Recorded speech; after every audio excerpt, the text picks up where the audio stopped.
Coming up on American Black Journal, our Black Church in Detroit series is going to examine what has led to some individuals, especially the younger generation, accepting God but rejecting organized religion. We're going to hear from 3 Detroit ministers about reaching out to the unchurched and bridging the gap between generations. Stay right there. American Black Journal starts right now. From Delta faucets to Behr paint, Masco Corporation is proud to deliver products that enhance the way consumers all over the world experience and enjoy their living spaces. Masco, serving Michigan communities since 1929. Support also provided by the Cynthia and Edsel Ford Fund for Journalism at Detroit Public TV. The DTE Foundation proudly supports 50 years of American Black Journal in covering African American history, culture, and politics. The DTE Foundation and American Black Journal partners in presenting African American perspectives about our communities and in our world. Also brought to you by Nissan Foundation and viewers like you. Thank you.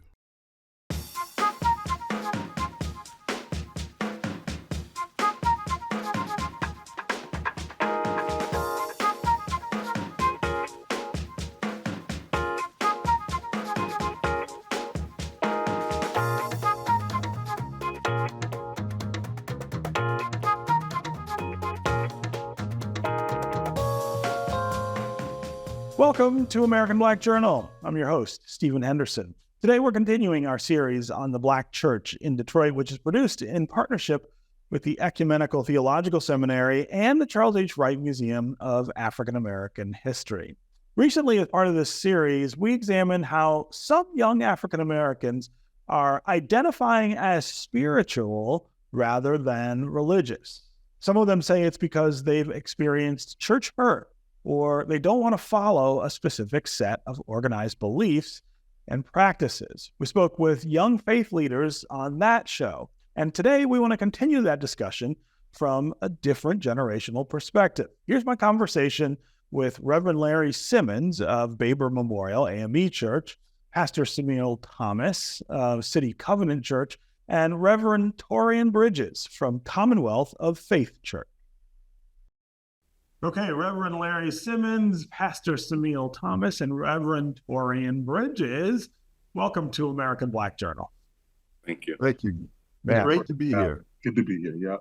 So I actually think this is a really interesting subject to think about. And in some ways, it gets at generational divides, I think, in not just the Black church, but in churches everywhere. But there's also something cultural that I think is at work too, that maybe has to do with our churches in particular. And so I'm really looking forward to hearing what each of you has to say about that. But let's start here, and I'll start with you, Pastor Thomas. Do you see this sort of pulling away from institutionalized or church-based religion among younger people, and them wanting to focus more on kind of an individualized approach to faith? Is that something that you see in your congregation or in the community? Yeah, absolutely. All right. Yes. Okay, it is something, I don't think it's anything necessarily new. I just think it's more prominent and more upfront. Okay, I think there's been a sort of a falling away for a couple of decades now. Okay, all right. I talked to a couple of my young leaders. I'm helping a couple of church plants and a couple of young leaders, and I posed the question that you posed to us, to them.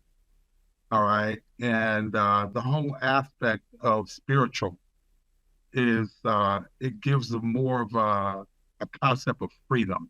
Mm-hmm.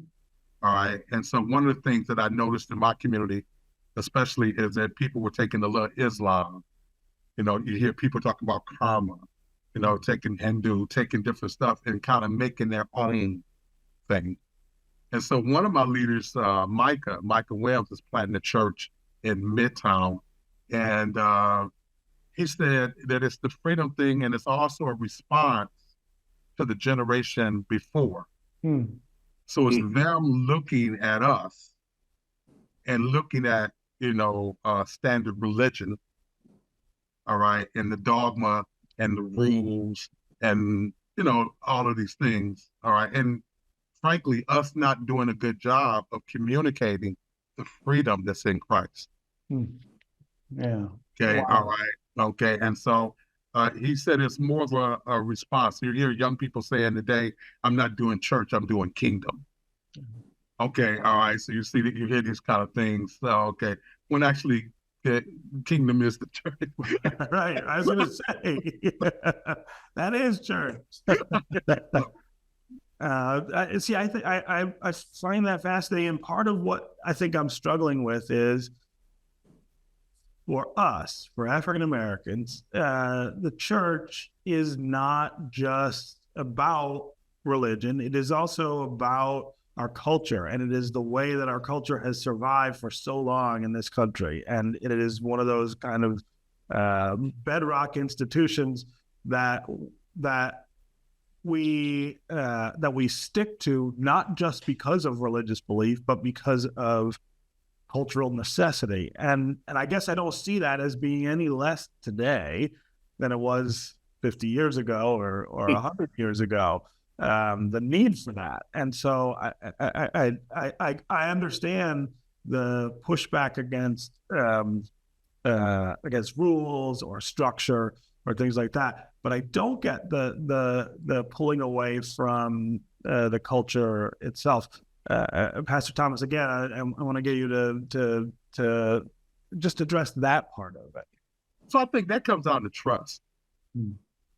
Okay, all right. I think we have a generation that has realized you can't trust the president.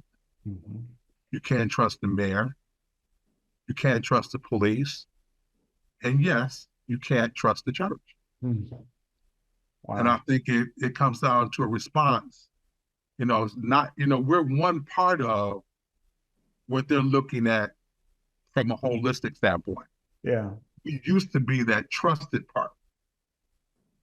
Okay. We used to be that part that, we had integrity and we stood for a certain thing. But now, after all of the scandals and after seeing some of the predatory things that have happened in poor communities, not exclusively though. Okay, all right, but that's their concern. Yeah. So I think it comes down to, man, when I was a kid, people wouldn't smoke in front of a church. Right. Okay, a person wouldn't dare curse. I've had a person in front of my church cursing at me. He was smoking and cursing at me. My goodness. So yeah, I really think there's been just all the way around, and the whole Rodney King thing, where it's no longer somebody saying it. I'll say this, Molly. I think that especially with COVID, I think COVID was a tremendous revealer. All right, there were things that we knew, like we knew about pre-existing conditions. But COVID put numbers. Yeah. Okay. And, and so, I think that the things that have been revealed to this generation has caused them to take a serious look at us. All right. And when they look at it, a lot of them feel like they can do better. Man. Wow. That's really powerful. Reverend Simmons, I want to bring you in here. What's your sense of all of this? Well, I would say that when you say religion, it invokes the idea of the church, but I think it invokes the idea of rules, that there are requirements of the religion. If you call it Protestantism, if you call it Catholicism, Roman Catholicism, if you call it Islam, and Americans, Western culture, actually more than just Americans, are very, very resistant to the idea of being controlled by external rules. Particularly in America, this is an issue. The whole idea of packing up your bags and moving to the frontier. And I'm not going to get into the imperialism and the abuse of native people that invokes, but that idea participates in everything that happens in America. You can hear it in our politics. You hear it in the TV programs that we watch, the movies we choose. It's the conquering hero, the rebel without a cause. And so, for all the reasons that Pastor Thomas just mentioned, when you apply that ethic to the warts of the religious institution, and the church is an institution with a history, and that history is not all that good. As an African American, that history extends all the way back to slavery, when it was actually a priest who put forward the idea of using Africans as slaves. And it was the church which stood on the docks of the western shore of Africa and threw water over hundreds of slaves about to be pumped into wooden sardine cans, and shipped across the ocean for 3 months, to defending segregation, and I can go on. Here's what I would say, and I'm not going to do the political I'm not going to do the political and the sociological. The Spirit of God is never going to be denied. We play a numbers game, but God really isn't about a numbers game. Scripture teaches us that the road to salvation is narrow, and the road to damnation is wide, and many there be who travel on it. So we know that when you gather together the resources of the church, bad people are going to come in to seek to take advantage of that. But it's also true that God never leaves God's people. And so there will be a remnant. There will be those like Pastor Samil, who I know well, Dr. Bridges, who I'm coming to know through reputation. There are going to be those who are sincere, and people are going to come to them and flock to them. The person that was cussing Pastor Samil in front of the church was probably in church on that following Sunday, because I know his church and I know how he relates to the people in his neighborhood. So I don't believe, I'm not concerned at all about these studies and reports. If you go back and look in the Bible, you'll find the same thing. If you did a survey just before the crucifixion, you wouldn't find very many Christians. There were only a couple of them who followed Jesus. If you had done a survey among the disciples, he wouldn't have come out very well. He's done pretty good since then. So I would say in the spiritual dimension, this is a thing, but it is not the final thing. And it is foretold if you know how to read the good book. Huh. Wow. No, that's a really interesting way to think about it. So Reverend Bridges, to use a little bit of a pun, you bridge a little bit of this divide that we're talking about. You sit kind of in the middle of it from an age perspective, but of course you're a pastor. I wonder what you think is happening with young people, Gen Z and millennials in our churches, and whether there is something about this more individualized, more spiritual approach to religion that's taking over the historical place of organized religion in our community. So I'm 36 years old, and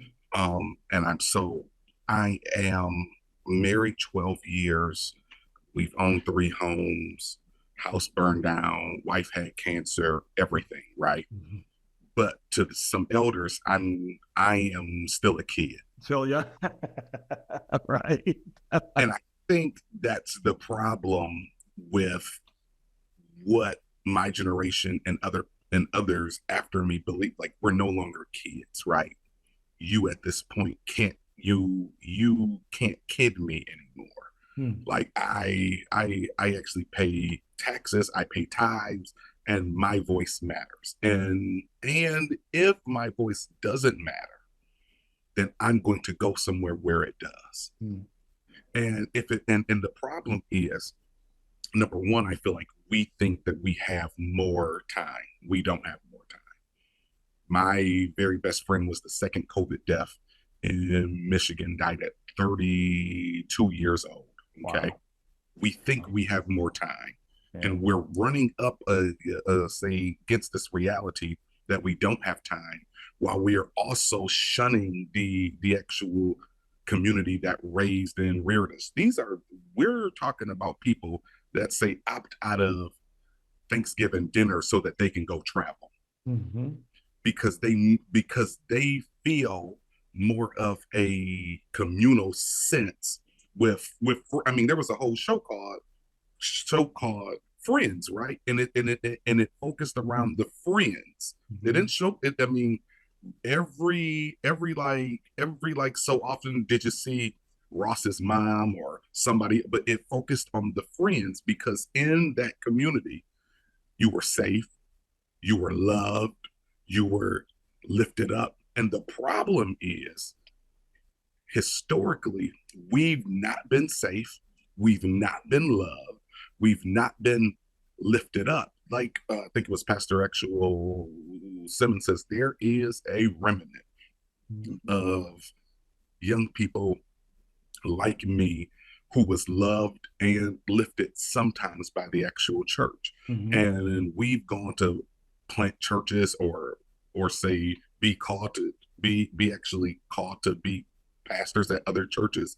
But for the majority of it is, I feel that we have traded the semblance of community from a church to a cohort group, to a workout group, to a yoga group, and say that's the problem. Is what you're trying to find there, you're only going to get a portion of it. Because we are all searching for something. And so all of those other groups have you look inward, when we're all called to more so look outward. It isn't, we, but it's thee, right? And we're all searching to get that.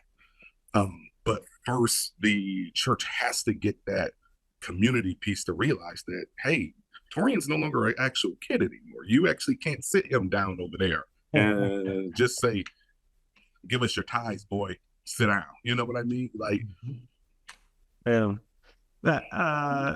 idea of safe and lifted up.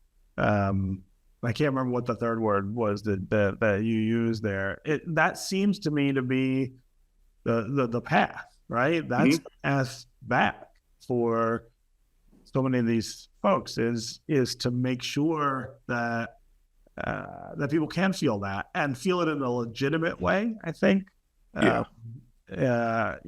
is a lot of lip service, I think, to that kind of thing, but talk about what that would look like, Reverend Bridges, in an authentic way. Yeah.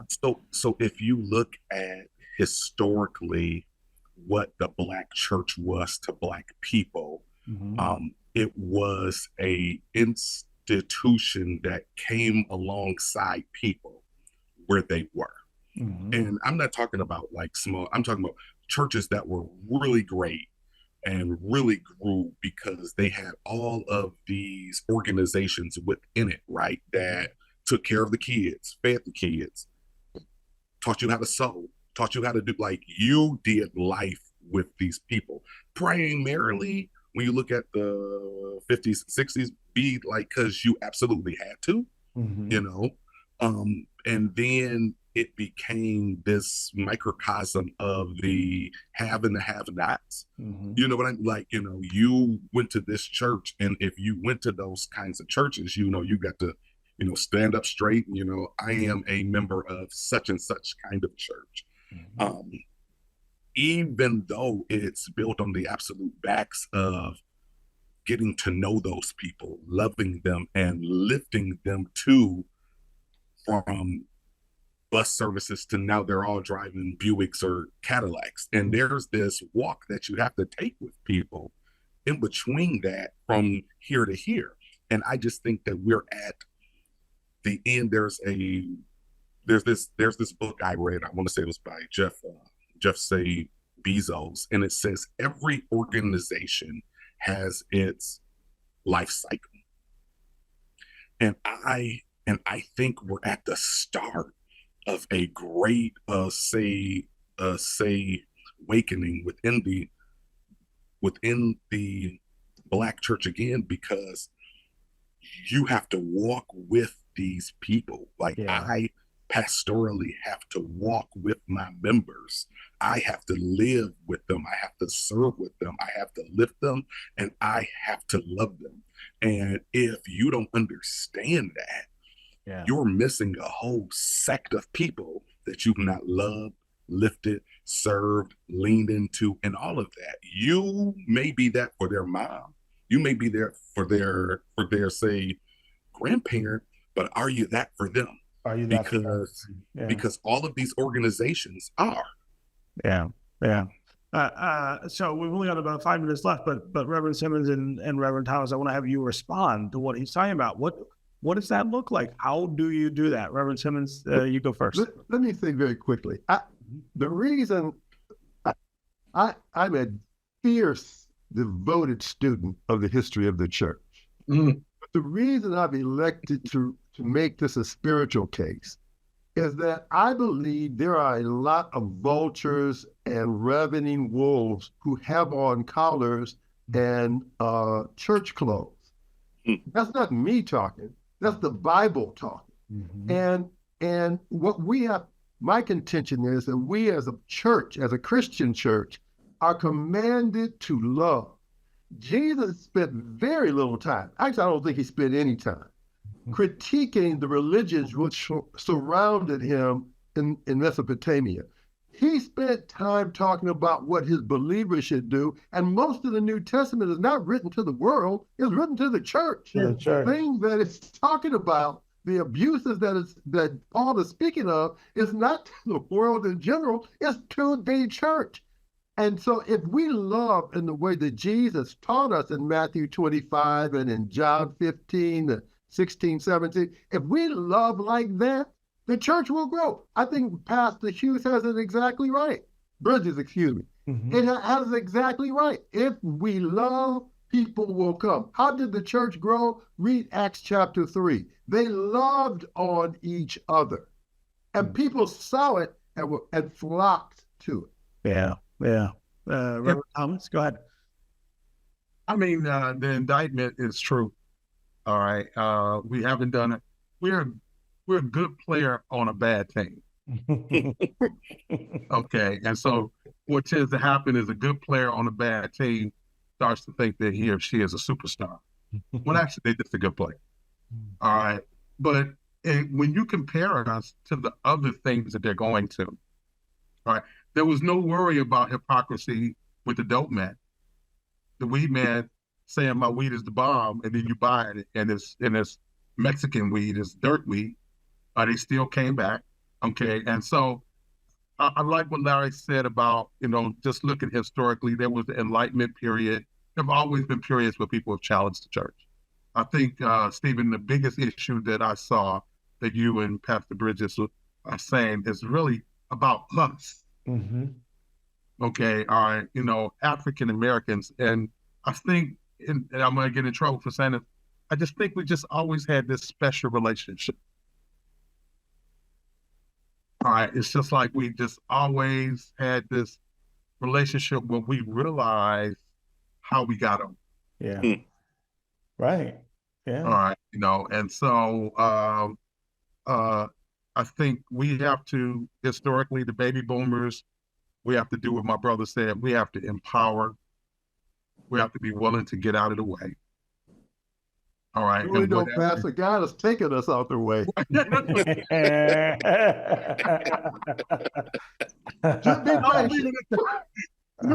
it at that because we're going home. But to Brother Bridges' point, these young kids are dying too. They don't have the time that's true. They got. That's really That's true. Yeah. The proliferation of weapons and fentanyl and all this kind of stuff, man, is very, very sad. Yes, it is. Okay. We are, of course, out of time, unfortunately, but this was a really, really great conversation. I'm really glad I had all three of you here to explore the subject. Thanks so much for joining us on the American Black Journal.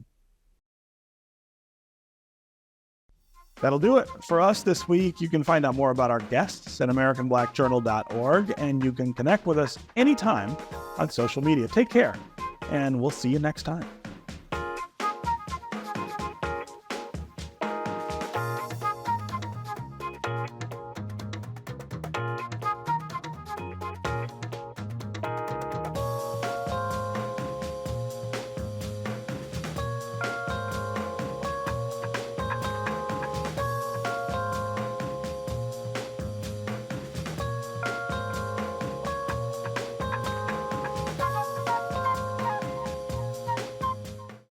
From Delta faucets to Behr paint, Masco Corporation is proud to deliver products that enhance the way consumers all over the world experience and enjoy their living spaces.